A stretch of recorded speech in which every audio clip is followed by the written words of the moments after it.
If you aren't aware, October is Domestic Violence Awareness Month. So I am going to eat some leftover arroz con pollo and tell you about my story of domestic violence. So the year is 2005. I had just graduated the year before, and the man who I thought I was going to marry had broken up with me. So I was fresh off a breakup and hurting really badly. My best friend worked at a bar, and one night I meet this guy, we'll call him Dan, at the bar, and we headed off. Things moved incredibly fast, and that is one thing I have learned that I wanted to share, is that is a red flag. If somebody is saying, I love you, and you just met them days ago, or they want to move in and you just met them days ago, that is a problem. That's a red flag. No matter how lonely you feel or how much you think you want to hear someone say, I love you, that is no good, okay? But 22-year-old Lee did not know that. So he was telling me he loved me and he had moved in. All these things I just said don't do. I was like, sure, come on in, Immediately, I realized he had substance abuse issues. But even scarier, he was incredibly mean when he was using these substances. At first, it was just verbally, mentally, and then it escalated into physically.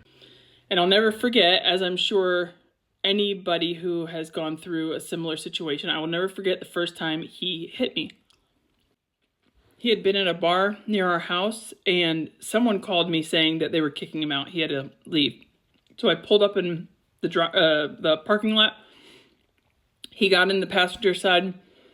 I said, we need to leave. He said, no, B is going to tell me what to do.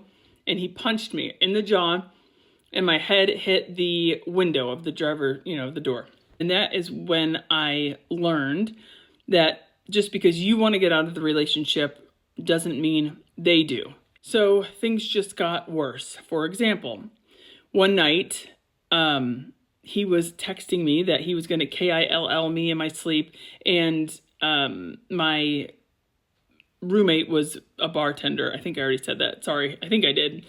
So he was gone at night often. And Dan kept saying these things to me, texting him, and it scared me really badly. So I called 911. 911 shows up, or cops show up, and they search the perimeter, all that good stuff. They say he's not here. Call us back if it happens again. I said, okay. I went into my roommate's bed. For some reason, I was in his room, and I hear a pounding underneath the house. Long story short, Dan had snuck through the crawl space and was underneath the house. Like, I don't know what he used, but banging to get my attention right above him. It scared me so bad. I called the cops back. They came. Dan had taken off by then. And they said the same thing pretty much. Let us know if it happens again. I'm like, all right. Thankfully for that night, that was the end of it. But I have 100 stories similar to that I could tell you. Driving down the highway, and he got mad at me once and took the steering wheel from my hand and started, jerking the car around. Like, we'll never forget that. Or letting my dog out, just opening the front door and letting my dog out so that he would run away. Like, just crazy things like that. Stealing my wallet with my debit card, and, I had like a little bit of cash for bills, taking it for the night, going to the bar. Just a million stories. But my point is, he and I only dated for 4 months. It was like 3.5 or 4 months. That's it.